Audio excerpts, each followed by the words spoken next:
tahun 2014 itu, dan 2014 itu dari skala satu unit rumah tahun 2014 di Bandung. Basic saya, background saya tidak ada bisnis properti sama sekali. Keluarga saya, background saya adalah orang pertambangan. Saya S1-nya Teknik Geologi Unpad, S2-nya Magister Manajemen Unpad. Jadi tidak ada background sama sekali tentang propertinya. Saya belajar step by step, yaitu dari tahun 2014, skala satu unit. Alhamdulillah sekarang sudah ratusan unit rumah saya kerjakan. Nah, itu sekilas saja mengenai profil saya. Ini mungkin ada yang mau ditanyakan. Jadi ilmu yang saya sharingkan itu ilmu-ilmu lapangan semua, Pak. Jadi pengalaman saya 7 tahun dari skala satu unit, dari skala saya tidak punya karyawan, dirjen lah boleh dibilang, direktur ijen, Pak. Saya semuanya sendiri, marketing, kontraktor juga saya sempat sendiri, penjualan, perbankan. Nah, alhamdulillah saya sudah punya karyawan 35 orang sekarang. Nah, silakan kalau mau bertanya, itu sekilas saja. Masih muda ya? Iya, masih muda, Bu. Oke. Mau tanya bagaimana KPA dengan sistem syariah? Nah, sebenarnya sama, Pak. Caranya ya, maksudnya cara kita mengajukan ke perbankannya sama. Jadi metodenya tetap sebagai developer, yang kita harus lengkapi datanya adalah legalitas kita. Legalitas kita itu ya, kalau untuk pemula tadi cuman pecah, sertifikatnya sudah pecah, harus wajib sudah pecah.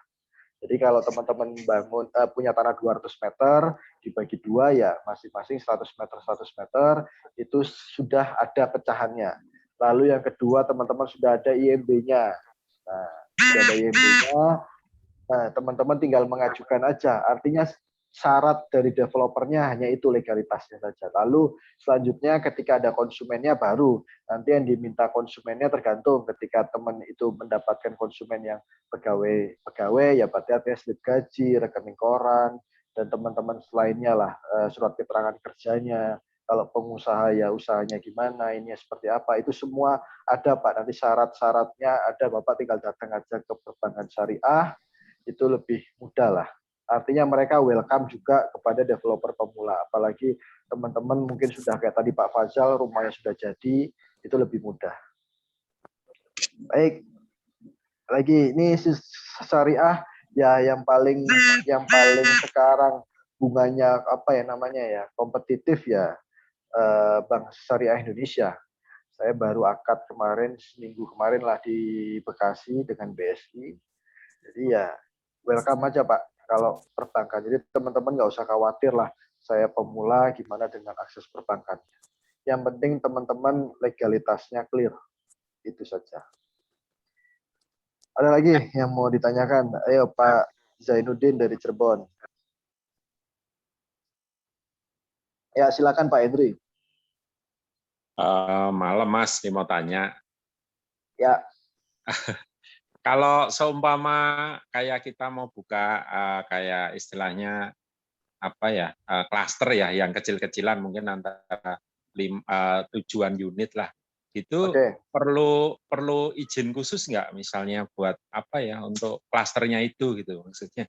Apa cukup IMB itu aja atau ada izin lain? Gini, kalau ketentuannya pecah untuk perorangan itu 5 unit, Pak. Jadi pecah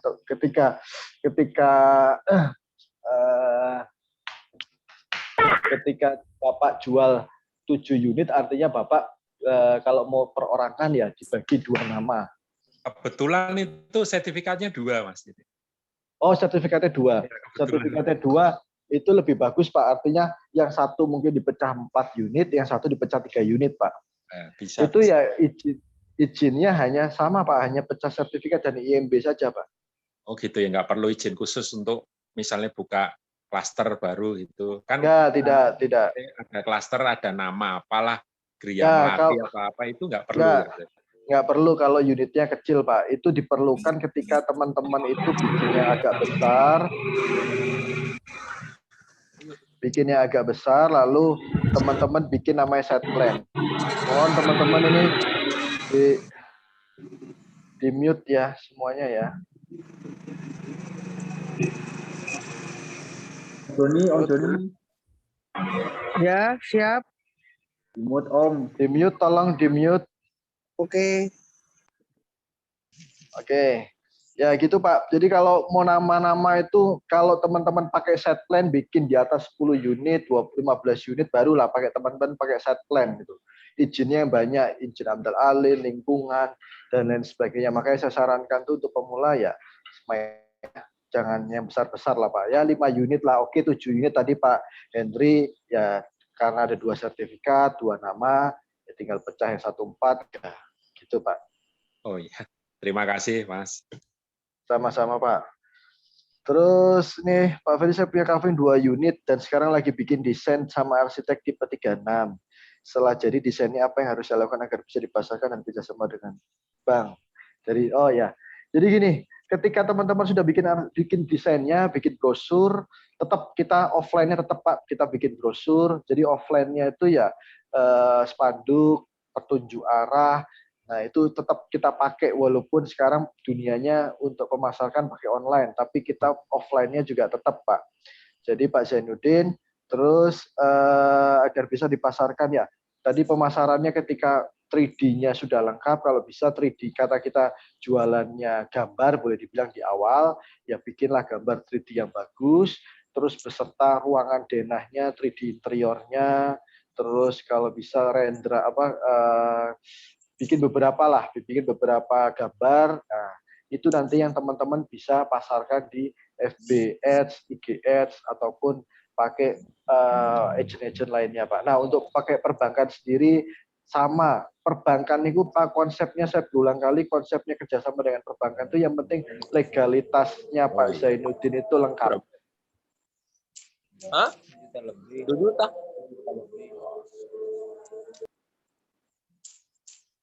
Ya, gitu. Ini apa perlu bikin CV atau PT? Tidak perlu. Kalau misalkan untuk pemula perorangan di bawah 5 unit pakai perorangan, Pak. Bapak bikin PT itu kalau sudah 5.000 meteran ke atas lah.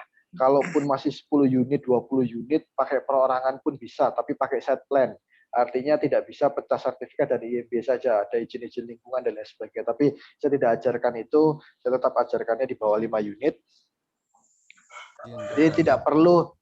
Jadi developer itu tidak ada kenal CV, Pak. Developer itu hanya kenalnya PT dan perorangan. Itu yang diakui oleh bank maupun lainnya, tidak dikenal CV developer, Pak. Oke, ada yang mana lagi? Tanya Pak Freddy. Ya, silakan Pak Ade Nurbowo. Iya, saya Ade Nurbowo di Bandung nih Pak Freddy. Wah, di Bandung. Iya. Kalau bangun rumah sih satu-satu, untuk pribadi udah beberapa, tapi untuk developer ini saya baru mau melangkah, dan ini saya sudah membebaskan kurang lebih 79 tumbak di daerah Manggahang, Balenda ya. Balenda, oke. Ya, di situ saya coret-coretan kurang lebih saja ada 16 unit. Jadi tipenya kecil-kecil, 5 dikali 10 berhadapan. Nah ini saya baru sudah balik nama atas nama saya. Nah ini apakah perlu izin developer ke BPN dan lain sebagainya? Kalau untuk kerjasama bank itu tadi legalitasnya apa saja nih Pak Freddy ya? Kebetulan konsumennya ini sudah ada dari teman-teman dekat, dari relasi, seperti itu. Pak, ini mau rencananya jadi berapa kapling, Pak? 16. 16. Iya, tapi kita jualnya sih kemarin kita tidak tahu konsep perumahan, jadi kita seolah-olah kapling tapi dibangun oleh saya gitu. Begini Pak, ini sekalian untuk info juga teman-teman, itu informasi awal, Bapak tanahnya 79 tumbak. Ya. Nah, teman-teman yang lain kalau nggak tahu tumbak itu apa, kalau di Bandung itu, ataupun Jawa Barat, satu tumbak itu dihitung 14 meter.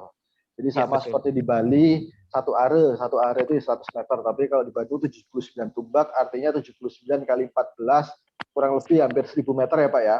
Ya, nah, ya, betul. Pertanyaan saya, lebar mukanya berapa Pak? Kok sampai bisa 16 unit Pak? Lebar mukanya kurang lebih itu agak sedikit miring Pak ya. Sebelah kiri lurus ikut, tapi yang sebelah kanan ada miring. Kurang lebih mukanya itu sekitar 20 maaf 30. Oke, 30 kali 4 ke 30 kali Ke belakangnya hampir 34. 34 meter. Oke. Nah, kalau 30 kali 34 meter itu kurang lebih kan hanya bisa menjadi 12 unit, Pak. Ini lebarnya 5 meter, Pak Freddy. Ya, artinya 5 meter pun 5 kali 34 dibagi 5 itu kan artinya 6 unit, Pak. Kan ada GSB, Pak. Oh iya. Oh maaf, bukan 34 Pak Freddy. Kalau tidak salah maaf. Ini 38. Oh, 38. Iya, Oke. 38. Jadi begini, Pak. Kalau Bapak bikinnya ini mau dibilang kalau cara normal apa cara abnormal? Kalau cara normal itu Bapak harus pakai set plan, Pak. Jadi Bapak mau pecah. Kalau pecah, mohon ini audionya di mute dulu ya, teman-teman ya. Jadi Bapak ini kurang lebih 1000 meter. Kalau Bapak mau ngikutin jalur yang semestinya, ya Bapak harus memakai set plan, Pak. Kalau pakai set plan, Bapak ngurus di kabupaten, itu kebetulan masuk kabupaten, masuk Bapak ke Soreang nantinya. Yeah. Kalau Bapak pakai set plan, ini 30, tidak akan mungkin bisa menjadi 16 unit, Pak. Karena kalau pakai set plan, itu ada perhitungan 60-40%. Artinya dari 1000 meter, contoh 1000 meter yang bisa dibangun hanya 60%, berarti 600 meter. Oke, 600 Bapak mau dibangun 70 sampai 80 meter. Paling itu hanya bisa keluar izinnya 8 unit, Pak. Iya. Nah, kecuali Bapak mau cara abnormalnya adalah Bapak ya dipecah dulu, dibagi 4 dulu dipecah. Yang satu atas nama Bapak, yang satu atas nama teman Bapak, A, B, C, D lah. Baru yang A ini dipecah 4, yang B ini dipecah 4, yang C dipecah 4, yang D dipecah 4. Tapi itu cara abnormalnya, Pak. Itu boleh dibilang mensiasatinya ya. Tapi kalau kita ngikutin ya pakai yang benernya, pakai set plan, Bapak tidak mungkin jumlah unitnya akan menjadi 14 atau 16 unit. Paling 8 atau 9 unit, Pak. Gitu. Kalau untuk cara abnormal ini izinnya gimana, Pak? Nah, Bapak ke notaris saja, Pak. Nanti Bapak ke notaris, terus saya notaris. bilang mau pecah seperti ini, bagaimana biasanya. Gitu, Pak. Bapak bisa konsultasi ke notaris. Oke, terima kasih Pak Freddy. Oke, Pak Adi Nurbowo. Mas Freddy, ya, yang lainnya. Mau izin bertanya ya. Mas Freddy. Yuk. Sama Cherry dari Majalengka. Oh, Majalengka siapa? Gimana Majalengka. Pak? Mas Freddy, mau bertanya, ini tuh kan case-nya tuh saya sekarang ada lokasi untuk perhitungannya itu kan ada 5 unit ya. Oke. Itu unit tipe 90, 2 unit tipe 121. Cuman si lebar mukanya tuh 9:10, Mas. Nah, itu tuh apakah memang cukup ideal? Terus si akses jalannya tuh nggak langsung ke jalan, Mas. Maksud tuh nggak langsung menghadap jalan raya, tapi ada akses jalan sekitar 4-5 meter gitu. Terus masuk ke dalamnya tuh sekitar 30 meteran, Mas. Okay. Nah,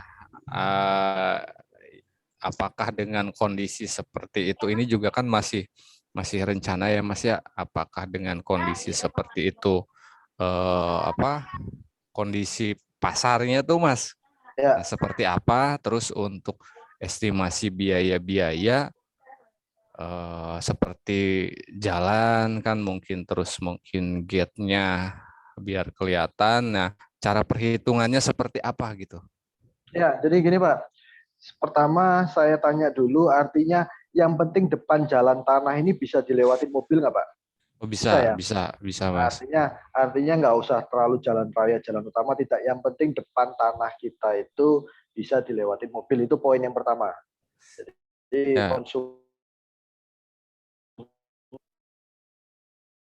karena tadi Bapak menyebut 3 unit tipe 90, 9 kali 10, itu artinya bukan tipe 90 Pak. Oh, Kita ya, persamakan ya, ya. persepsi Luas dulu. tanah ya. Luas Jadi tanah samakan 90. persepsi, tipe itu adalah tipe luas bangunan. Jadi tipe Ya. 36, berarti dia luas bangunan 36. Tapi kalau luas tanah ya itu luas tanahnya Iya, 90. sorry. Nah, artinya 90 itu ya ideal kalau boleh dibilang. 9 kali 10 itu artinya oke, panjang ke belakangnya itu 10. tidak terlalu panjang ya, karena panjang ideal itu paling enggak itu 12 meter. Nah, ketika teman-teman menghadapi tanah yang cuma 10 meter, ya caranya dilebarkan. Ya, ini sudah pas sekali Pak Jerry, lebar muka 9 kali 10. Nah, mengenai pasar, pertanyaannya kembali lagi, ini kan tanah sudah dimiliki ya Pak Jerry ya? Iya, kebetulan tanah Nah, warga juga. tanah keluarga artinya ini lebih enak lah perhitungannya. Perhitungannya ya Bapak tinggal cari aja Pak di daerah Majalengka itu kompetitornya daerah 1 kilo 2 kilo dari tempat Bapak itu ada nggak developer yang lagi dibangun? Yang lagi dibangun, misalkan ada luas tanahnya mirip-mirip, ya artinya ya kita jualannya di bawah itu. Nah, mengenai karena tanah sudah dimiliki lebih enak, ya udah tinggal Bapak jual, misalkan kompetitor 300 jutaan, berarti Bapak jual di angka 250 juta. Bangunnya anggap aja 100 juta. Ya seperti itu Pak. Jadi mengenai biaya-biayanya ada di quick count kemarin saya itu, ya kalau bangunan bagus untuk satu lantai dianggarkan 3 jutaan lah. Nah, itu udah bagus, sudah lux. Mengenai bikin jalan dan lain sebagainya, anggap aja bikin jalan itu kita anggarkan 200.000 Pak per meter Pak. Itu apabila tidak nguruk ya. Jadi misalkan jalannya sepanjang 20 meter, lebar jalannya 5 meter, berarti 20 kali 5, 100 meter dianggarkan untuk bikin jalan, entah itu paving block, entah itu dicor, dianggarkan per meter perseginya itu 200.000 per meter. Gitu. Gampangannya seperti itu Pak. Terus kalau misalkan untuk memulai, punten nih Mas, tanya lagi ya, nggak apa-apa ya. Kalau untuk memulai ada masukan juga katanya untuk di 5 kafling itu bagusnya untuk memulai itu jual kafling siap bangun aja dulu. Maksudnya kalau misalkan dalam setahun tidak terbangun, nah istilahnya kita ada klausul buyback. Nah, apakah itu juga istilahnya ya dalam strategi pemasaran di awalnya tuh Mas, apakah cukup bagus nggak kalau misalkan dengan kondisi kita cuma 5 unit, kita di awal jual kaflingnya saja atau sebentar saya tanya gimana? Pak, kompetitor harga berapa Pak di situ Pak? Kira-kira harga pasar rumah? Kompetitor itu yang range-nya 2 kiloan, karena kan yang saya di tengah kota. Oh, di tengah kota bagus, oke. Nah, kompetitor tuh harga di 450-an, Mas. Oke, berarti Bapak anggap aja jualnya di angka 400 jutaan ya, Pak ya? Ya, 400 jutaan. Ya, artinya Bapak bisa dua opsi, Pak. Tetap Bapak jualannya mah rumah. Ini rencananya rumah tipe 45 contoh, tipe 36 90 harga 400 juta. Tapi Bapak juga punya opsi ketika Pak ini juga ada kita jualan kafling siap bangunnya. Gitu Pak. Artinya misalkan harga rumah 400 berarti kafling siap bangunnya kurang lebih dijual di angka 200 sampai 250 juta. Nah, itu tinggal marketnya aja, konsumennya lebih pilih mana. Gitu Pak. Jadi saya juga maksudnya buyback itu saya juga nggak paham nih buybacknya apa. Yang penting kalau kita karena ini tanahnya sudah dimiliki, sudah sertifikat, artinya ya kita jual enak lah Pak, udah dimiliki sendiri, jual 400 juta tipe 36 atau tipe 45, mau beli tanahnya saja bisa 200 juta, bisa cash bertahap 6 bulan, 8 bulan, ataupun ya bisa menggunakan KPR. Yang penting legalitasnya sudah diurus Pak sekarang Pak, sudah dicicil. Soalnya ada masukan gini Mas dari temen tuh, apakah kalau misalkan narik margin kan nantinya ujung-ujungnya ke marginnya Mas ya. Betul pasti. Nah kalau misalkan istilahnya tuh tidak menang di bangunan, ya udah mending dijual tanahnya aja gitu. Ya, jadi sebenarnya developer ini kita untungnya kalau di bangunan tuh kecil Pak. Bahkan boleh dibilang kalau saya pribadi saya nggak ngambil untung di bangunan. Saya ngambil untungnya itu di tanahnya Pak. Karena kan kalau bangunan ya kita 3 juta, masa kita jualnya 3,5, anggap aja untung 500, tapi kan saya anggap itu nggak untung lah. Yang paling besar itu ya proporsi keuntungannya dari harga tanahnya, Pak. Jadi contoh Bapak jual rumah 400, ketika konsumen mau beli tanahnya saja ya bisa, anggap aja anggaran bangun 100 sampai 120 sampai 150 ya. Beli tanahnya di angka 250 juta. Itu, Pak. Itu mungkin ya Pak Jerry ya. Siap, Pak. Pak, satu lagi boleh, Pak? Satu Boleh lagi lah, ya. Sekali lagi ya, satu. Nah, Ya. estimasi, Pak, untuk Ya. kita idealnya untuk narik margin dari harga modal tanah berapa kali lipatnya nih, Pak? Kalau beli sekarang, jual sekarang, 100%, Pak. Oh, 100%. Jadi kalau tapi beli ya, tapi kalau Bapak sudah dimiliki kan beda. Artinya ya Bapak tinggal mau untung berapa kan. Oh, iya. Tapi kalau saya beli ya saya harus untungnya 300 juta lagi, Pak. Siap. Jadi 300 juta, saya baliknya 600 juta. Iya, Pak. Oke. Oke, siap. Ya. Terima kasih. Siap. Pak Freddy. Ayo, yang lainnya, set plan itu apa? Maksudnya set plan itu ya kita pakai, jadi kita punya perencanaan dari tata kota, dari pemerintah, kita punya luas tanah 1.000, 2.000 meter, kita mengajukan rencana 20 unit, artinya set plan itu ada hitungannya Pak, 60-40 biasanya. Jadi 60% itu untuk bisa dibangun, yang 40% untuk fasum, fasos, RTH, dan lain sebagainya. Itu maksud set plan. Nah, makanya set plan itu untuk jumlah unitnya yang banyak, makanya saya tidak anjurkan ya kita anjurkan pemula, kita mainnya yang tidak memakai set plan, yaitu di bawah 5 unit lah. Modal minimal untuk jadi developer pemula berapa, Mas? Modal minimalnya sesuaikan dengan harga tanah di tempat Bapak, Pak. Artinya satu kaplingnya berapa? Misalkan harga kaplingannya misalkan ya 100 juta, artinya ya Bapak paling enggak modal tanahnya, Pak. Nah, jadi saya nggak bisa bilang berapa modal untuk pemula, saya pasti bilang tetap butuh modal, ya modalnya adalah beli tanah satu kapling. Tapi ketika teman-teman nggak punya modalnya, ya tadi mungkin tanah keluarga, saya yakin lah untuk tanah-tanah kecil 100 meter sampai 500 meter ini, teman-teman atau saudara teman-teman pasti adalah yang punya tanah-tanah seperti itu, Pak. Tapi enak di developer itu, Pak, Bapak keluar uang, contoh misalnya 100 juta untuk beli tanah, itu aset, Pak. Tapi kalau Bapak di bisnis yang lain kan suka saya bilang itu, ya Bapak invest beli 100 juta nih untuk bisnis yang lain, itu masuknya modal kerja. Saya juga berbisnis, Pak, kuliner. Saya investasi 200-300 juta. Habis ketika nggak laku, ya sudah, habis sehabis-habisnya, Pak. Artinya ya uangnya itu hilang semuanya. Paling nggak dalam bentuk asetnya cuma kursi, kompor, dan lain sebagainya, saya anggap itu hilang lah. Tapi kalau misalkan di bisnis properti, ya Bapak pegang aset, itu yang paling utama enaknya di properti. Saya sering beberapa kali lihat ada perumahan yang bisa dicicil ke developer langsung, perjanjian secara tertulisnya bagaimana, terus apakah sertifikatnya udah atas nama pembeli, apabila macet bagaimana. Nah gini Pak, kalau Bapak nyicil ke developer langsung, pastikan dulu, saya sering gini, Bapak sebagai developer nih ya, kalau Bapak sebagai konsumen, Bapak mau beli ke developer ya, pastikan dulu sertifikatnya sudah pecah, clear legalitasnya. Kalau Bapak sebagai developer, artinya Bapak sebagai developer ya, ketika contoh biasanya rata-rata seperti ini tuh perizinannya belum beres. Teman-teman saya suka seperti itu, jadi ketika perizinannya belum beres, pecahnya belum ada, belum bisa lagi proses pecah, tapi sudah ada konsumennya, biasa diarahkannya ke cash bertahap, Pak. Nah, cash bertahap itu pasti hanya PPJB saja.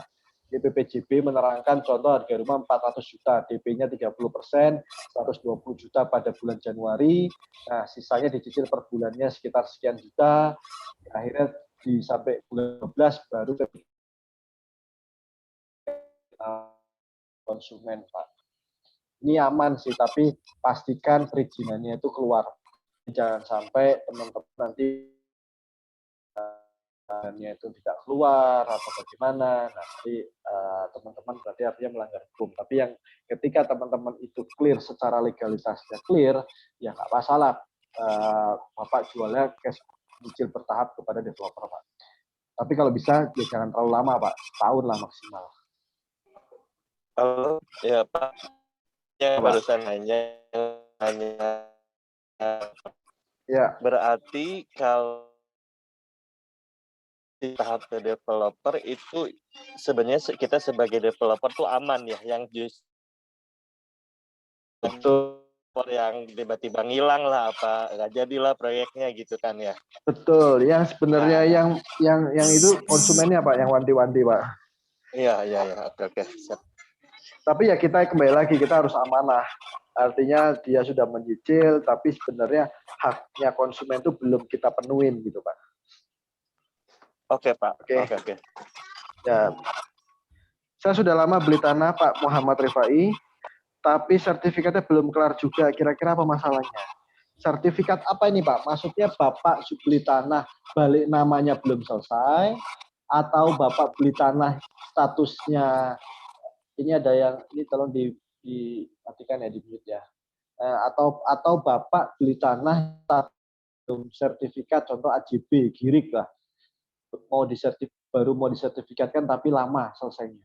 Nah ini saya ingin tahu nih, apakah Bapak beli tanah sudah SHM tapi belum selesai balik namanya, atau proses dari tanah yang belum bersertifikat menjadi sertifikat. Seperti ini, gampangnya proses apapun, mau balik nama, mau pemecahan sertifikat, Mas ini kok lama ya, saya pemecahan sertifikatnya, Mas saya kok lama balik namanya ya, Mas saya kok lama ya prosesnya di BPN-nya. Saya punya solusinya Pak. Solusinya adalah teman-teman semuanya ketika ngurus apapun, untuk ke BPN, pecah sertifikat, balik nama, dan lain sebagainya. Pecahan sertifikat lama baru balik nama. Pecahan sertifikat lama baru balik nama. Artinya teman-teman harus minta yang namanya resi, Pak. Bapak ngurus apapun harus dinotaris. Saya tidak sarankan teman-teman ngurus apapun langsung ke orang BPN-nya. Atau ke calo, ataupun ke siapalah. Langsung lewat, wajib hukumnya langsung lewat notaris. Kenapa? Notaris itu kan ada sumpahnya Pak, ada kode etik dan lain sebagainya. Nah, teman-teman minta ke notarisnya. Contoh misalkan teman-teman pecah sertifikat nih, 1 bulan setelah teman-teman bayar ataupun proses pemecahan, teman-teman bilang ke notarisnya minta resinya Pak. Bu, saya minta resinya pemecahan saya proses.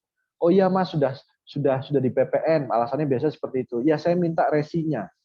Kalau notaris tersebut belum bisa ngasih resinya, artinya berkasnya teman-teman itu masih di kantor notaris, belum selesai administratifnya, belum lengkap datanya. Tapi kalau teman-teman bisa mendapatkan resi itu apa? Resi itu ada Pak. Bapak kalau semua notaris pasti tahu lah. Pak saya minta resi itu adalah gini Pak. Bapak berkasnya Bapak itu ketika sudah dimasukkan ke kantor BPN ada tanda terima lah kasarnya, tanda terima berkas resinya Pak. Atas nama ini prosesnya pemecahan, prosesnya balik nama. Nah, kenapa kok harus minta resinya? Karena kalau sudah masuk, kalau ada resinya artinya berkas Bapak sudah di Badan Pertanahan Nasional, kantor BPN. Nah, Bapak bisa cek progres prosesnya itu dari Bapak tinggal download aja Pak di Play Store namanya Sentuh Tanahku Pak. Sentuh Tanahku. Bapak download aplikasinya di Play Store Sentuh Tanahku. Bapak masukkan itu Pak. Nomor-nomor berkasnya, kode resinya, semua yang ada di situ lah Pak. Nanti muncul Pak, berkas Bapak itu sudah sampai di meja mana. Ya betul, Sentuh Tanahku. Terima kasih Pak Muhammad Rifai. Bapak tinggal download Muhammad Sentuh Tanahku, Bapak bisa memonitoring, men-tracking Pak, sampai mana berkas Bapak. Gitu. Jadi itu teman-teman semuanya, kadang-kadang ya dulu saya pengalaman, Pak, sudah sampai mana? Udah di BPN Pak, udah di BPN Mas. Kok belum beres-beres? Ya, saya minta resinya. Ketika resinya itu belum dikasih, artinya sertifikat kita belum masukkan. Solusinya ketika teman-teman menghadapi proses di BPN atau proses notarisnya terlalu lama, caranya kuncinya minta resinya. Oke, lagi. Halo, selamat malam. Malam. Ya, Pak. Pak Ya, Freddy, salam Pak, kenal, saya Pak Hendri, Hendri. Pak Freddy. Siap, Pak Hendri. Gimana Pak Hendri? Ya, Pak Freddy, saya ada satu kasus ini, Pak. Waduh, Kak. Jadi Gimana? gini, Pak. Kebetulan kita ini ada lokasi lahan 7 are, Pak. 7 area 700 meter berarti ya? Ya, itu kita lihat ya radius sekitar 2 kiloan dari situ kok ada pemain yang dia buka lahannya itu memang sama kurang lebih dengan lahannya kita, dan itu dia dibuka jalan tengah, Pak Freddy. Dibuka Ini jalan tengah, di jadi daerah mana Pak? Bali Pak? berhadapan-hadapan. Di Bali ini Pak? Ini di mana Pak? Di Bali? Iya, Denpasar, Pak. Oh ya, oke. Lalu dia sudah sold out, Pak, sudah habis semua. Nah, saya bercermin dari itu akhirnya memberanikan diri untuk mencoba akhirnya sudah saya pecah sertifikat, Pak. Tapi Ya. kesalahan saya adalah jalan itu bukan 5 meter tapi 4 meter, Pak. Kalau di Waduh. sana kan lokasi jalan kecil-kecil itu masih bisa masuk. Nah ini tapi setelah saya mendengarkan Pak Freddy untuk bank ini yang agak kesusahan, itu gimana Pak solusinya kira-kira? Gitu. Jadi ini sudah terjadi, Pak. Jadi gini Pak, menariknya begini. Nah, mungkin beda-beda kasus Pak ya. Contoh Denpasar itu kan ya kalau boleh dilihat daerah-daerah Denpasar itu daerah wisata, mau jalannya sempit-sempit, hotel pun mahal harganya Pak ya. Nah, artinya begini, simpelnya begini, Bapak tinggal, ini karena sudah terlanjur, Bapak tinggal bawa orang bank. Ya maksudnya bawa petugas bank yang Bapak kenal dulu, survei lokasi, kira-kira saya punya project di sini, ini sertifikatnya. Jadi Bapak bawa data Pak, sertifikatnya sudah pecah, ini lahannya, fotonya seperti ini, jalannya seperti ini, lingkungannya seperti ini. Kira-kira kalau saya bangun project di sini, bisa nggak di KPR-kan? Oh nanti kan dia lihat, oh kalau lokasi yang seperti ini bisa Pak. Nah, itu tergantung orang banknya Pak. Tapi ketika itu tidak bisa, ya artinya Bapak harus merevisi lagi Pak. Merevisi sertifikat yang sudah jadi, dipecah lagi Pak.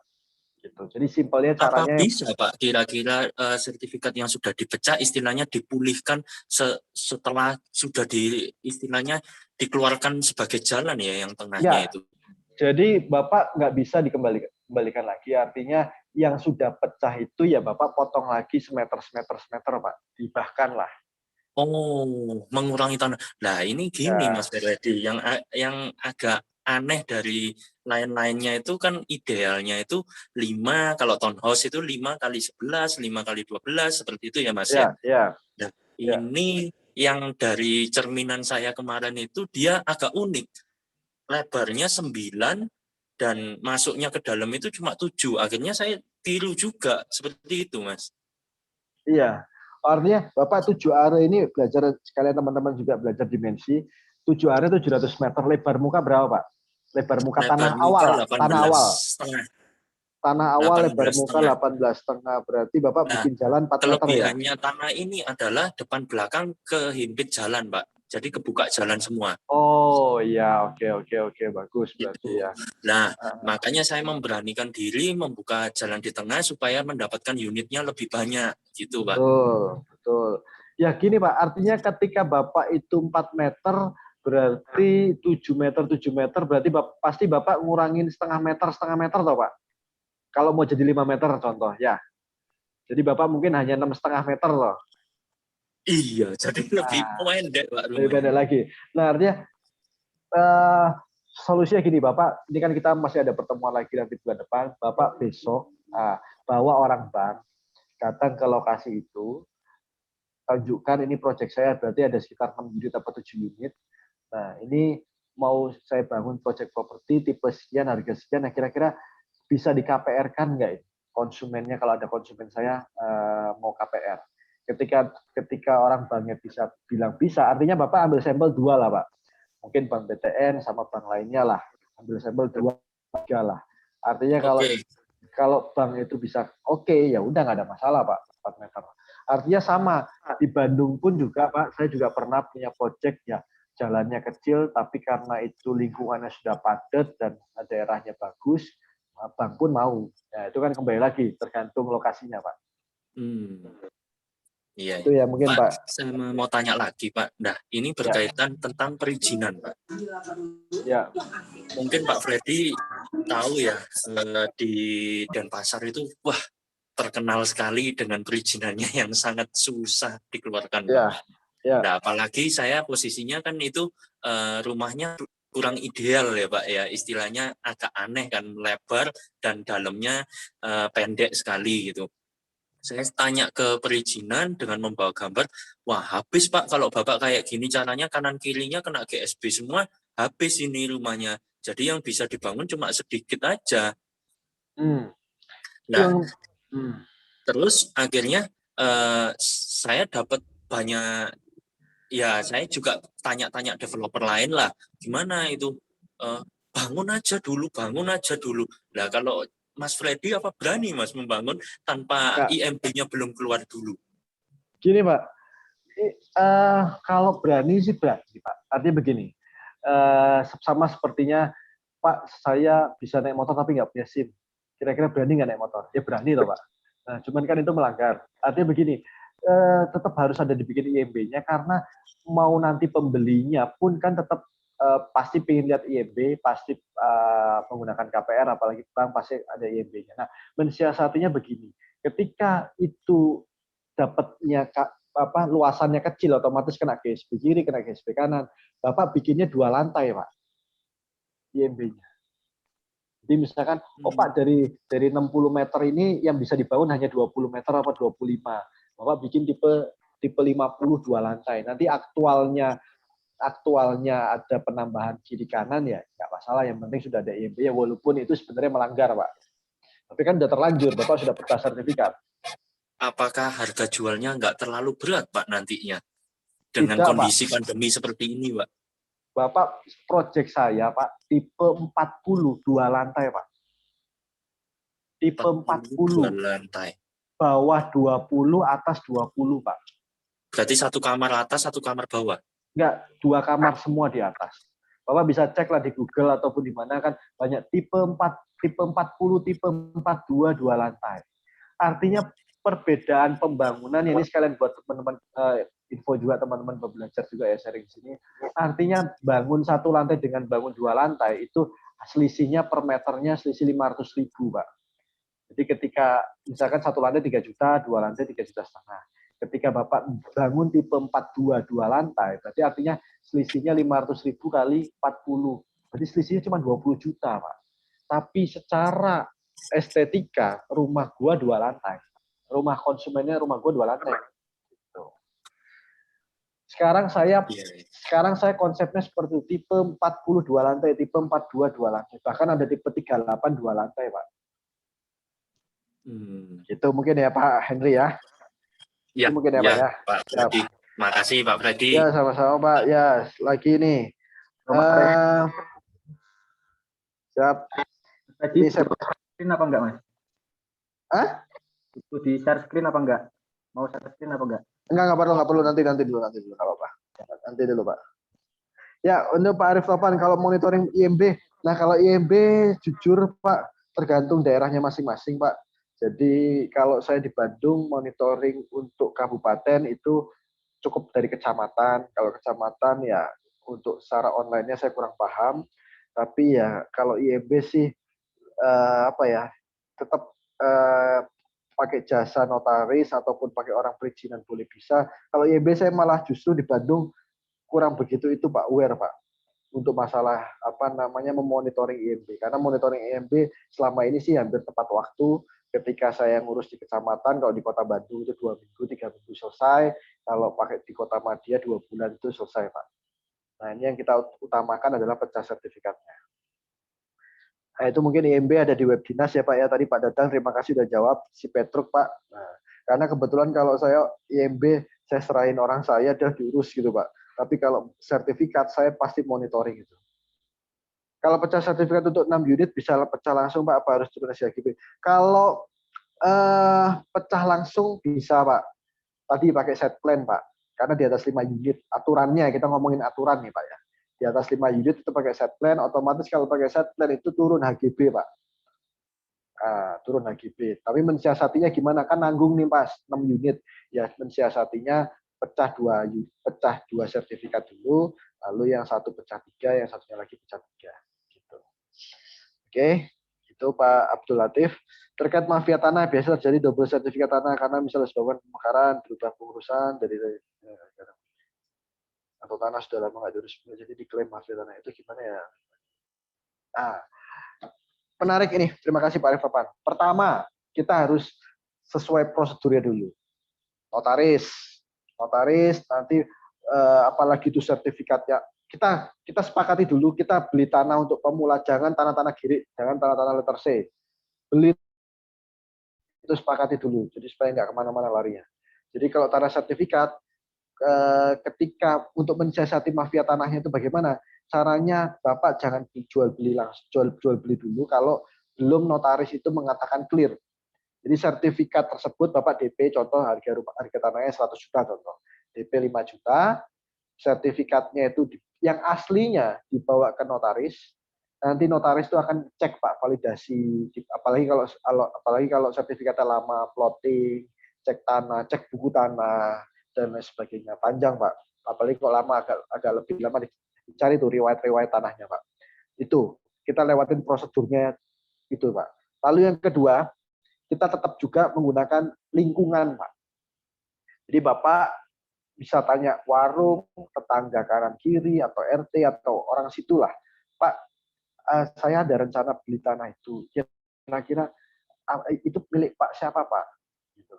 Oh itu milik Pak si A. Oh sesuai sertifikatnya si A. Berarti itu clear. Tapi kalau ada gosip tertentu, ya berarti artinya itu kita harus waspadai. Jadi kita dua Pak ceknya. Cek secara prosedural dari notaris, BPN. Lalu yang kedua adalah cek sosialnya Pak. Kalau misalkan tanah itu punya masalah, pasti warga sekitar kanan kiri tanah itu, warung, pasti tahu Pak kalau itu tanahnya bermasalah. Itu pengalaman saya memakai cara dua itu Pak Riftopan. Kalau zona hijau gimana Pak? Udah terlanjur beli? Ya Pak Bambang Dermawan, kalau zona hijau sudah Pak. Itu Bapak bisa dibangun pemukiman, izin IMB-nya nggak bisa keluar. Bapak hanya bisa menunggu Pak. Menunggu nanti perubahan RT RW, rencana tata ruang wilayah Pak. Biasanya 5 tahun atau 10 tahun tergantung daerahnya Pak.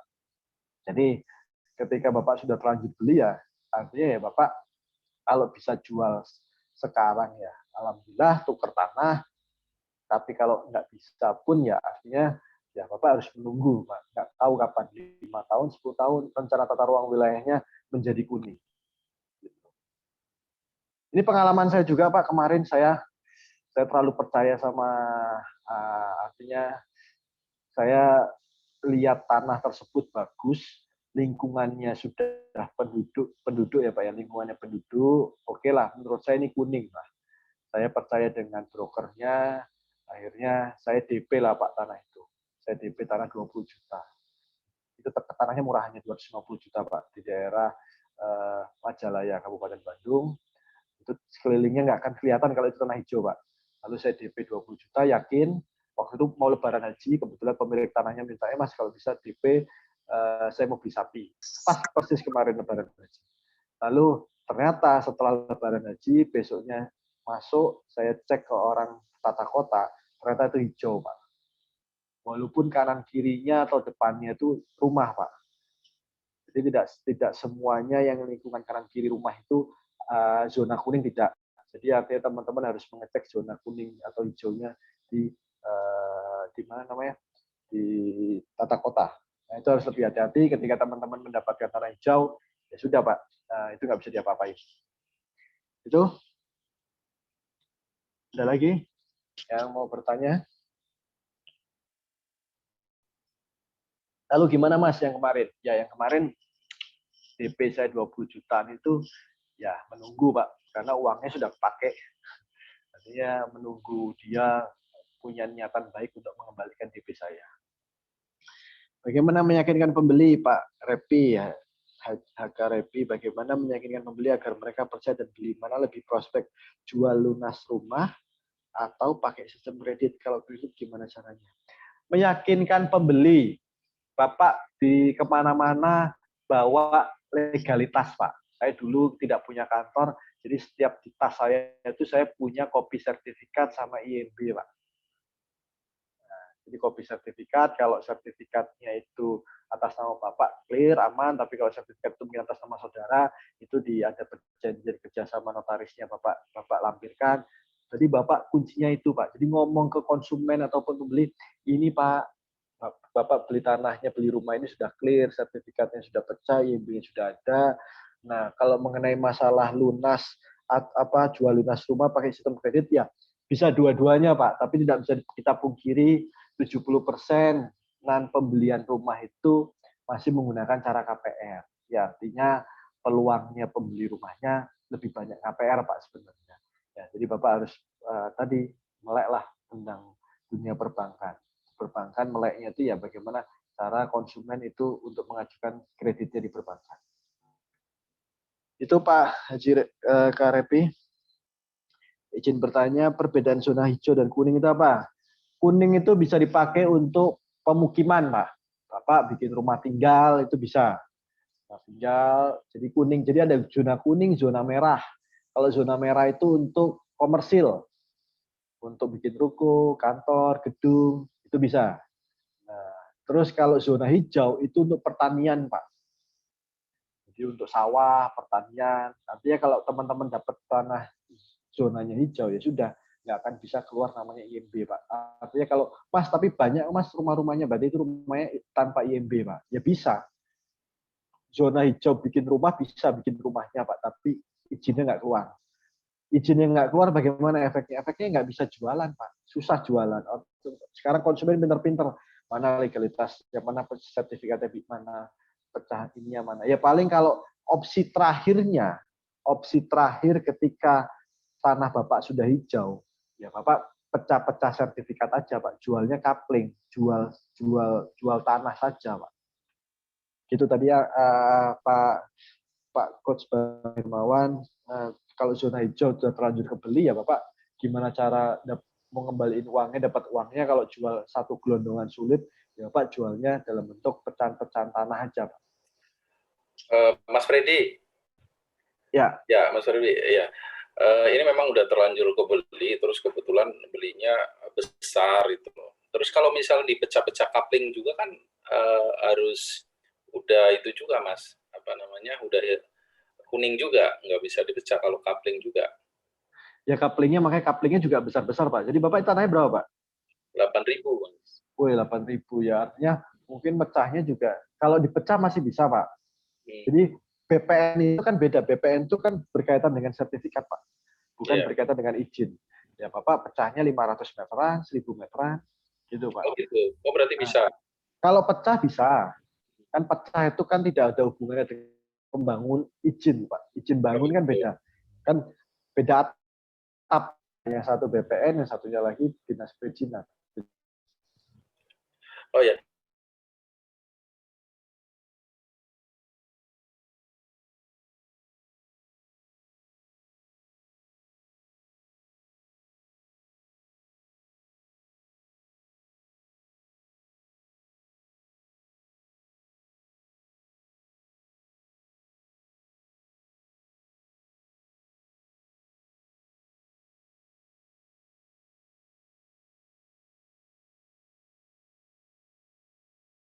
Ya jalannya pokoknya ada jalannya lah, walaupun itu jalannya agak rusak, Pak. Jadi penting sudah padat, Pak, pemukiman. Harga rumahnya di bawah 400 juta kalau sekarang. Masih prospek, Pak.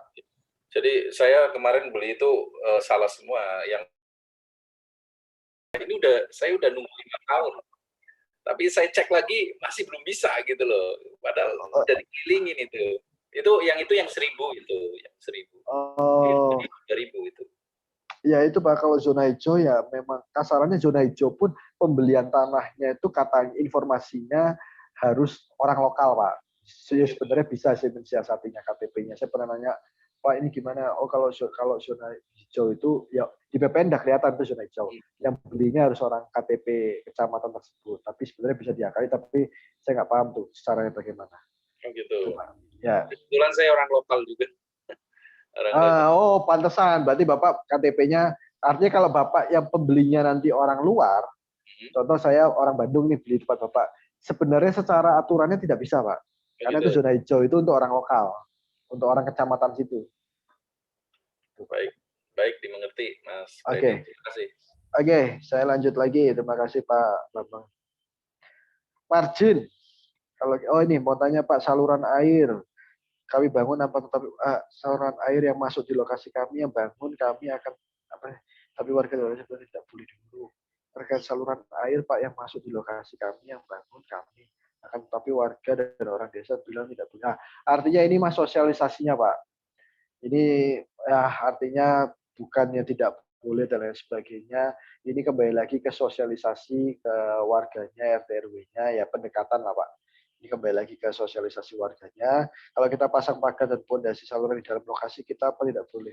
Ya nggak ada masalah Pak. Pasang pagar posisi saluran di dalam lokasi kita nggak masalah. Itu kembali lagi nanti ke sosialisasi warganya Pak. Gimana aliran salurannya kemana, pembuangannya kemana. Itu dikembalikan lagi ke sosialisasi warga di awal kalau pada saat pembangunan. Margin ideal Pak. Kalau pembelian tanah, beli sekarang, jual sekarang harus 100% Pak. Jadi Pak Samsiah beli tanah 500 meter harga 500 juta jadi 5 unit. Di quick count itu minimal harus 100%. Jadi untungnya 500 juta lagi. Itu minimal Pak. Saya mendapatkan lahan yang bahkan bisa 200%. Nah, jadi kalau teman-teman untungnya hanya 50% ya nggak usah main developer Pak. Kecil Pak untungnya Pak. Apa ada aturan daerah melarang terkait hal saluran? Setahu saya sih tidak ada Pak. Ya nggak tahu sih ya. Setahu saya belum tahu karena setahu saya mengenai saluran ini kan kesepakatan Pak warga Pak. RT-nya, RW-nya seperti apa ini salurannya, ke arah mana? Pasti akan dikembalikan ke lingkungan tersebut Pak.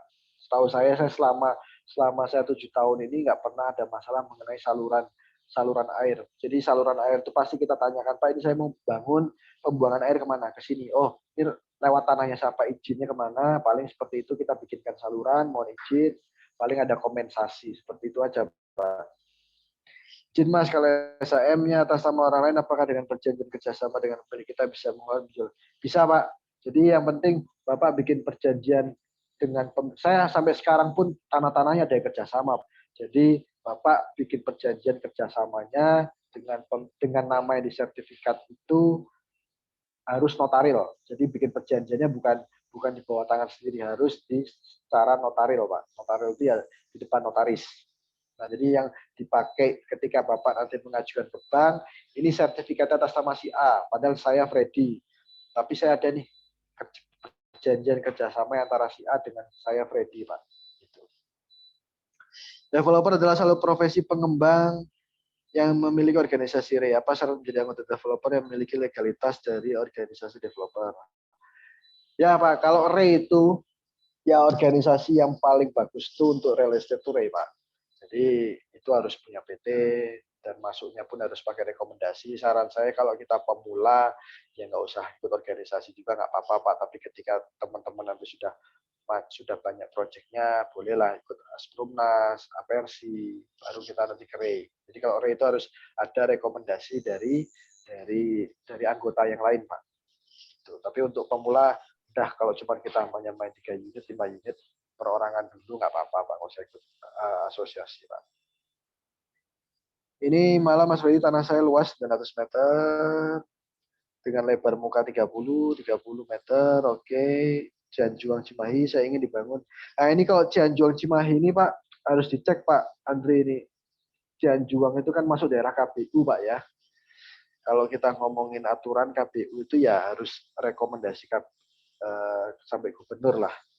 Minat saya ingin dibangun 8 unit sehingga luasnya 100 sehingga dibangun jalan tengahnya 4 meter. Nah jalan tengah 4 meter Pak ya karena saya orang Bandung di Cianjuang 4 meter itu menurut saya kalau 4 meter tuh nggak bisa perwis ya Pak ya, nggak bisa 2 mobil ya Pak ya. Ya artinya ini bisa jadi apa ya, bisa jadi untuk perbankannya nantinya Pak. Artinya pertimbangannya untuk perbankannya mau nggak dia ngasih ngasih KPR-nya. Kalaupun mau, DP-nya pun pasti besar Pak nanti konsumennya. Jadi misalkan harga rumah 400 juta bisa Mas, ini KPR-nya tapi paling harus DP-nya 30% atau 40%. Artinya mencari lagi konsumen yang mau DP-nya besar Pak. Paling seperti itu kalau pertimbangannya perbankan. Ketika jalannya kecil, dia juga mau mengamankan apa namanya kreditnya, ya DP-nya harus besar gitu Pak Andre. Terkait lebih besar dari 5 unit diperlukan set plan. Ya aturannya kalau di atas 5 unit pakai set plan Pak. Tapi ya kalau cuma nanggung tinggal cuma 7 unit, 8 unit ya mensiasatinya tadi dipecah dulu, contoh 1.900 meter dipecah dulu 2, 450 meter, 450 meter, yang 4,5 ini atas nama si A, yang 4,5 ini atas nama si B, yang A ini pecah 4, yang B ini pecah 4. Itu. Tapi kalau sudah lebih dari 10-an, 15 unitan, 20 unitan ya lebih baik pakai set plan. Apakah splitannya itu harus bertahap sampai 8 unit? Tadi Pak, kalau 8 unit pecah langsung pakai set plan bisa langsung 8 unit. Tapi kalau tidak pakai set plan ya tadi maksimal 5. Nah, kalau tadi dibagi 2, 4,5, yang 4,5 dibagi 4, berarti 4 unit dulu, selanjutnya lagi tahap 2-nya baru 4 unit. AMDAL. Nah, kalau teman-teman hanya skala-skala kecil pemula tidak pakai AMDAL, Pak. Teman-teman kalau pakai set plan lah baru pakai AMDAL izin lingkungan. Gitu, Pak. Baik, Pak. Terima Mas, kasih. pemberian kompensasi untuk melewati. Kalau mengenai berapanya itu tergantung lagi, Pak, keluarga, Pak. Jadi kita itu sebelum membangun, jadi gini, kalau ke tanah sekapling oke, masih rentan lah, tidak terlalu rentan lah antar warga Pak. Tapi mungkin teman-teman nanti ketika bikin 10 unit, itu sebelum membeli lebih baik teman-teman tahu dulu lah, sosialisasi begini Pak, ini silaturahmi dulu lah ke RT RW Pak, ini saya rencana tanah ini mau saya beli, ini mengenai perizinannya seperti apa Pak ya, kita biar tahu Pak gejolak-gejolak di lingkungan itu seperti apa. Oh, ada kompensasinya sekian. Saya kompensasi di tiap proyek pasti ada. Jadi kompensasi di tiap proyek kompensasinya itu ada yang per unit 5 juta, ada yang per unit 2 juta, ya rata-rata range per unitnya 2 juta sampai 5 juta lah Pak. Kalau misalkan itu sudah agak skala besar. Saya ada yang mau tanya lagi Pak?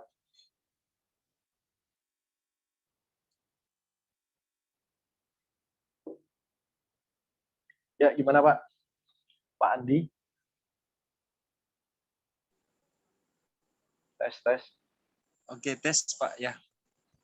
Makasih banyak Pak. Assalamualaikum warahmatullahi wabarakatuh. Waalaikumsalam warahmatullahi wabarakatuh. Saya Agus Pak dari Makassar. Oh ya, Makassar ya. Lokasi saya itu 2 kabupaten setelah Makassar. Jadi ya. Makassar, Terus, dan Pangkep. Nah, lokasi saya di Pangkep, Mas. Ya. Sebenarnya saya baru pemula, Mas. Saya baru bentuk PT bersama 5 orang teman. Rencananya mau menggarap satu, kan setelah saya jelajah lahan di daerah saya ini, Pak, saya perhatikan pasar, saya perhatikan pesaing.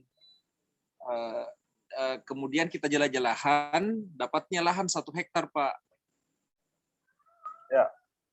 Ya, dapatnya lahan 1 hektar. Harga per meternya itu 200.000. Jadi kena 2 miliar, Pak. Nah, sebenarnya kalau perizinan kita ada garansi dari mantan bupati. Dari mantan bupati. Ya. Kemudian saya terbuka Pak, kami punya modal itu hanya sekitar 150 juta. Ya. Ya. Nah, terus sebenarnya ada konsep yang kami ingin bangun. Kan bisnis perumahan itu sebenarnya adalah bisnis bisnis kenyamanan Pak, gitu maksudnya. Bisnis gengsi, bisnis kenyamanan gitu. Jadi bukan bisnis rumah tinggal. Nah, Nah, itu konsep yang kami rencanakan, Pak. Makanya dari semua pesaing kita developer yang ada di Pangkep ini, itu mereka sebenarnya ada membangun dua tipe. Yang pertama tipe subsidi harga 156 dan ada yang tipe komersil 250 juta. Harga 156 juta dan tipe komersil itu 250 juta sampai 150 juta. Itu pasaran yang ada di kami, Pak. Nah, makanya setelah mencoba membentuk site plan, tiga jenis ukuran tanah ada yang ada yang lebar 7, panjang 14, ada yang lebar 8, panjang 14, dan ada yang lebar 9, panjang 15. Itu jadinya 69 unit. Dan ada fasilitas masjid dan beberapa taman. Luas jalan ada luas. Tapi saya pemula ini, Pak, saya benar-benar pemula. Makanya yang saya mau tanyakan, Pak, konsep pemukiman yang nyaman dan rumah yang nyaman itu yang kita mau jual. Nah, sekarang kira-kira dari mana saya mendapatkan desain itu? Gitu. Desain site plan yang bagus bagaimana? Kebetulan tanahnya ini kotak, 1 hektar ini kotak. Gini Pak. Ini artinya Bapak pemula Pak ya? Bapak belum pernah mengerjakan perumahan Pak ya? Saya kemarin pernah coupling Pak. Coupling. Jadi prosesnya itu bayar DP kemudian pembayaran kolektif terhadap coupling itu begitu. Ya, tapi kan coupling Pak ya? Coupling. Oke. Gini Pak, apalagi Bapak ini modalnya hanya 150 juta Pak ya? 150. Ini ngerjakan 1 hektar. Kalau Bapak nanya saya akan bilang, Bapak nanya saya nih, saya akan bilang tinggalkan Pak. Gitu. Kalau Bapak nanya saya, Mas ini gimana nih Mas? Seperti ini. Saya nggak ngomongin teknis yang lainnya, tinggalkan Pak. Kenapa? Karena gini Pak, artinya 1 hektar itu modalnya besar Pak. Perizinan, hektar itu kan artinya sampai bupati ya, kita bayar perizinan berapa gitu kan.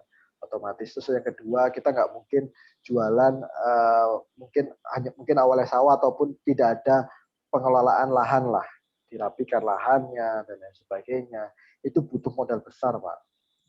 Artinya ketika Bapak modalnya terbatas, apalagi Bapak 5 orang, 5 kepala, kok menurut saya yang ini aja lah Pak, yang Bapak boleh nanti mencapai sana ketika modalnya Bapak sudah cukup, ilmunya atau pengalaman Bapak sudah cukup Pak. Kalau Bapak nanya ke saya akan jawabnya seperti itu Pak. Pak, kalau saya dari berlima ini kan masing-masing beda skill. Betul, apalagi itu beda skill Pak. Jadi kalau Bapak nanya saya sudah bangun 3 unit ada, bangun yang 1 hektar 8 ribuan meter ada, ya teman-teman saya di Bandung banyak yang tiba-tiba main yang besar, walaupun itu punya modal, itu udah punya modal. Iya. Kolaps Pak. Apalagi yang modalnya terbatas ya menurut saya, kalau Bapak nanya saya, tinggalkan Pak. Bapak tinggal main yang dengan modal 150 juta, Bapak main dari 2 unit, 3 unit itu dulu. Gitu, tapi maksud saya begini Mas, kenapa saya berani dengan 150 juta itu karena setelah izin keluar dan site plan sudah ada, kemudian tim marketing juga sudah kita bentuk, kemudian penjualan sudah kita penjualan secara brosur kita sudah jual juga, itu kita sudah bisa memanggil investor gitu masuk Pak. Oh, ya ini boleh nih, menarik nih, ada Pak Saiful Arif yang boleh bantu jawab. Silakan Pak, sharing-sharing aja nih kita. Menarik ini. Silakan. Pak Samsul Arif, Pak Saiful Arif.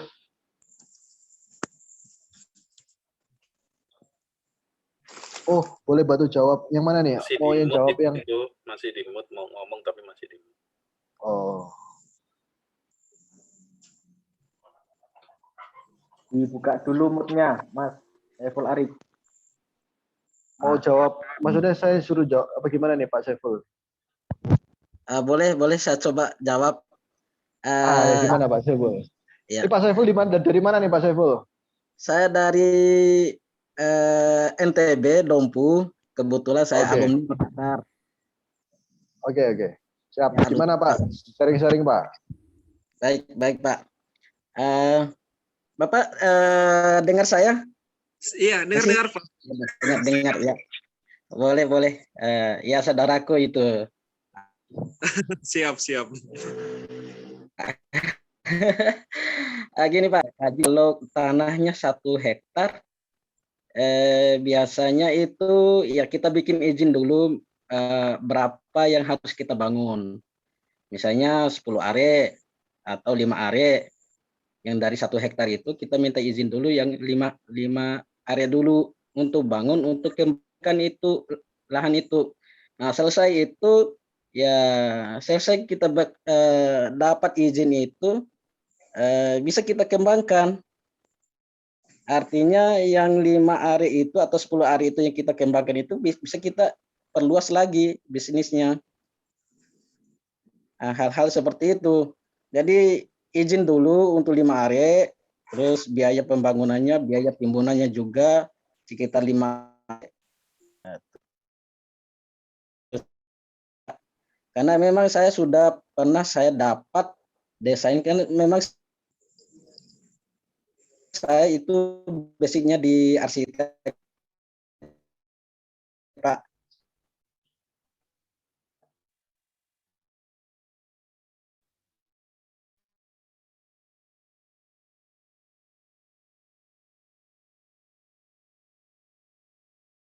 Lebih unit, sekitar 34 kalau salah itu saya dapat.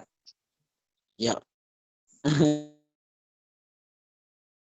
Dulu itu pernah saya desain waktu di Makassar, desain sekitar ada 34 unit rumah. Jadi ada teman-teman itu ngundang, gimana cara pengelolanya ini? Saya bilang itu hanya bertahap Pak. Ada tahap pertama itu 5 unit, tahap kedua mungkin ada 20 unit, tahap ketiga itu secara keseluruhan. Artinya dalam 1 tahap itu ya kita minta izin. Tahap pertama itu sebesar berapa yang kita izinkan. Maksudnya izin untuk membangun. Nah, di situ ada IMB, ada semua, pokoknya persyaratan lah. Persyaratan administrasinya. Saya kan begini Pak, ya. Saya berani mengambil, sebenarnya salah seorang teman kami itu di antara berlima ini pekerjaannya adalah beli coupling 2 atau 3 unit, kemudian dia bangun. Kemudian, nah itu pekerjaannya selama ini gitu. Nah, berhasil menguasai itu. Nah, kenapa saya tertarik kepada 1 hektar ini? Kenapa saya? Dan ini perjalanannya sudah panjang, masalahnya sudah 2 bulan perjalanan. Nah, sudah 2 bulan perjalanan. Nah, saya tertarik itu karena menurut saya semakin besar lahan yang ini sekedar sharing Pak ya, semakin besar lahan yang kita kelola, itu semakin sedikit modal pribadi yang kita keluarkan. Sedikit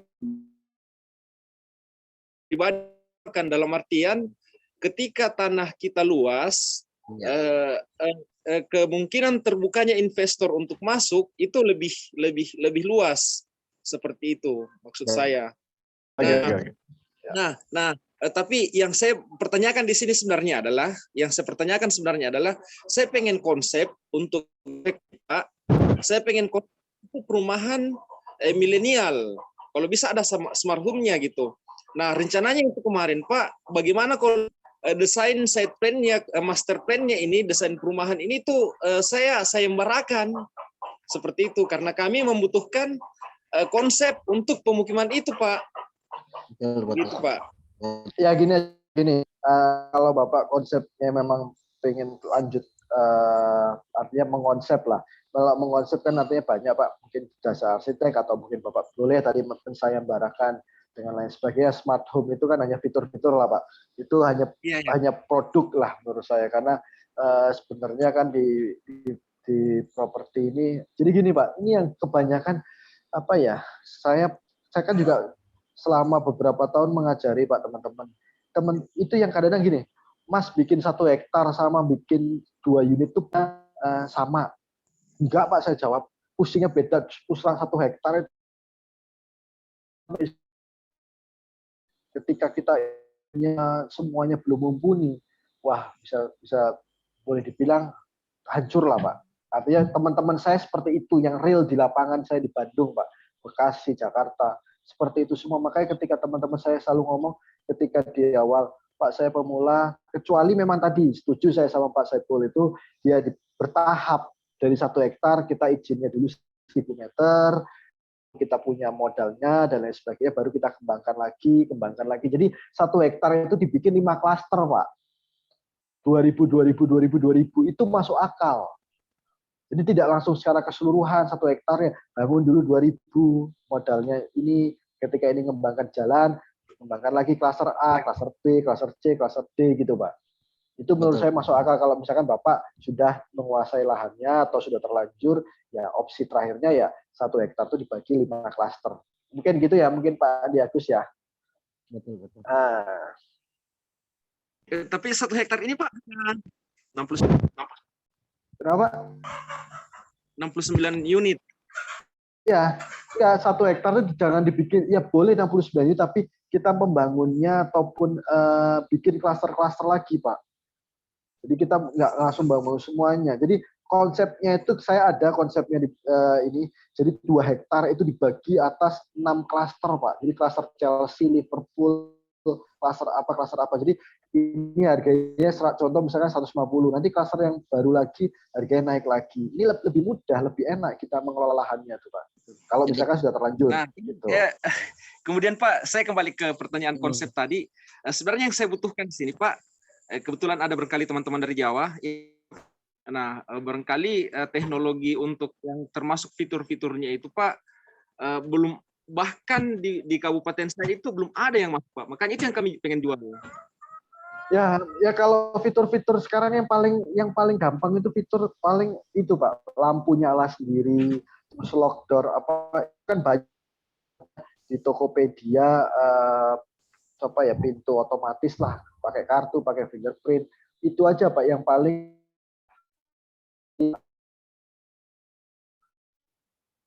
fiturnya itu Pak.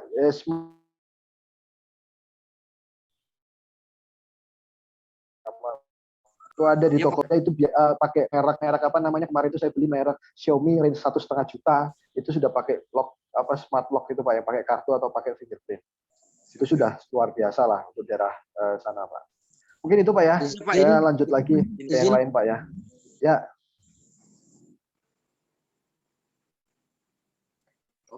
Halo, tes.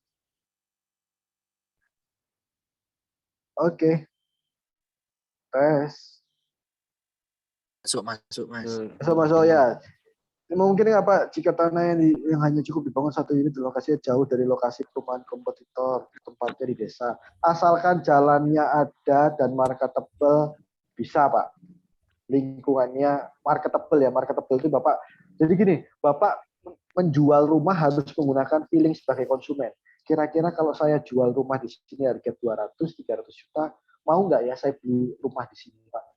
Itu feelingnya harus dimunculkan Pak. Jadi jangan ini saya laku nih harga sekian, belum tentu. Jadi Bapak memakai feeling konsumen juga. Saya kalau membangun atau beli tanah pasti menggunakan feeling ini.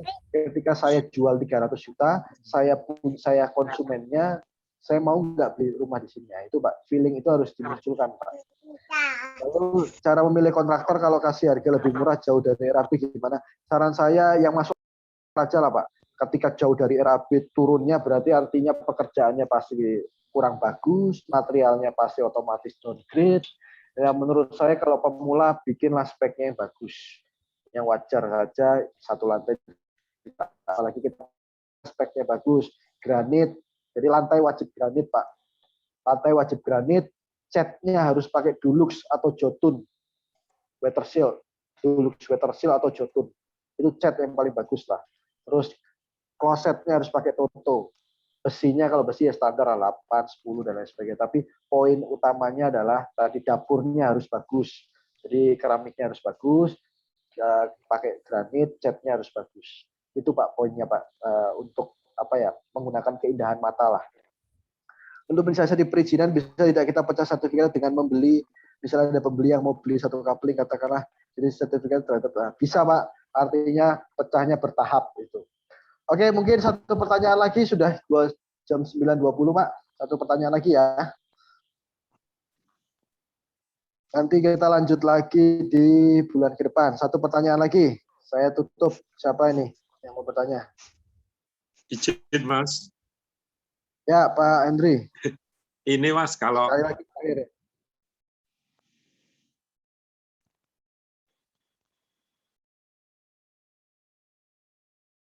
Sekali keempat kali 40 lah mungkin buat jalan Gimana, akses Pak? Mas.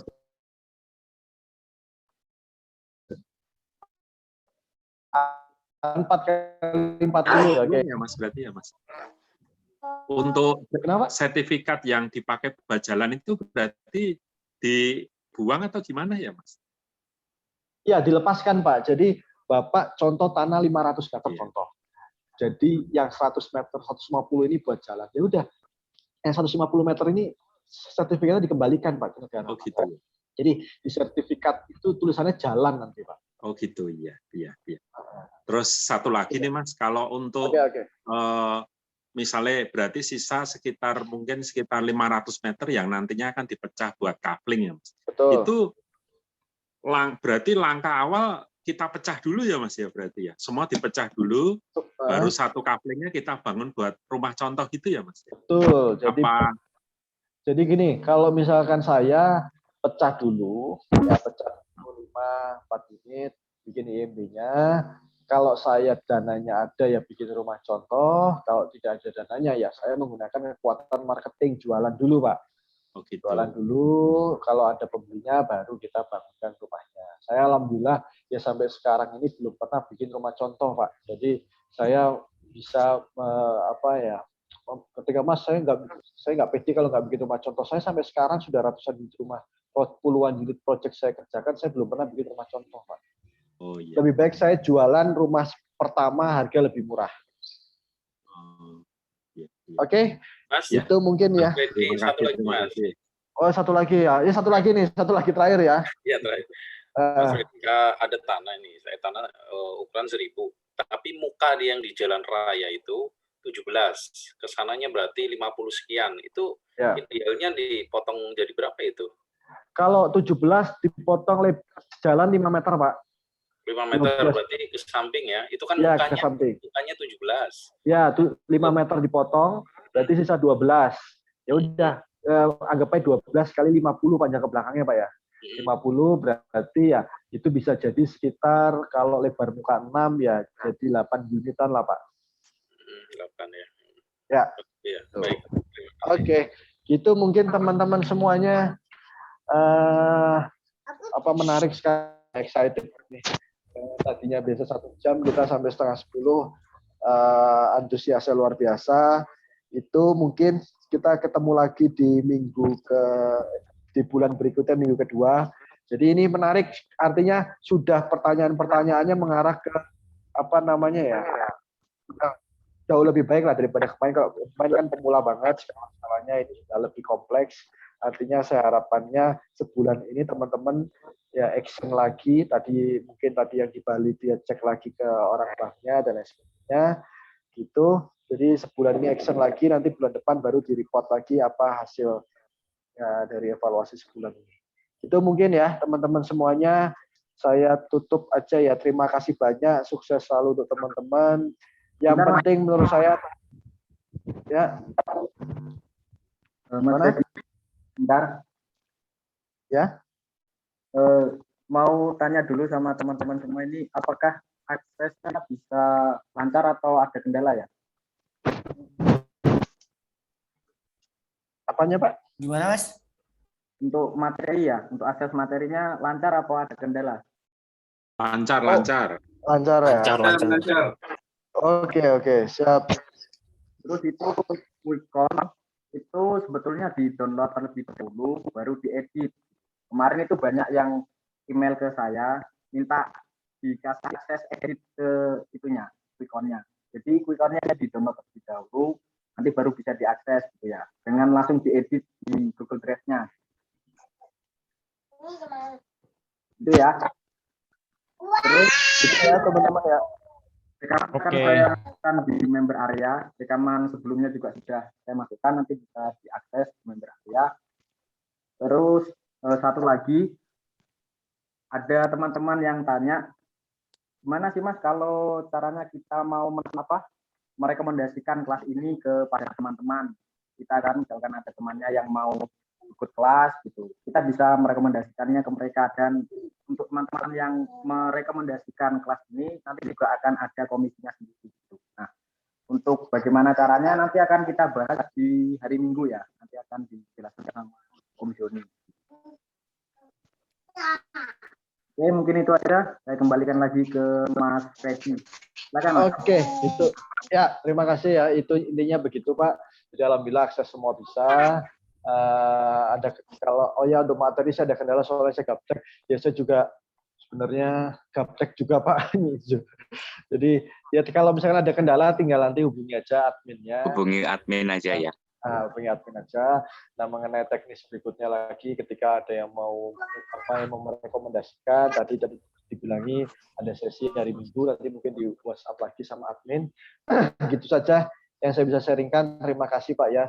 Salam sukses untuk semuanya. Assalamualaikum warahmatullahi wabarakatuh. Salam, terima kasih Pak Freddy. Semua. Terima kasih. Sampai jumpa bulan depan, Pak. Bulan depan ya. Jangan lupa pertengahan bulan ya.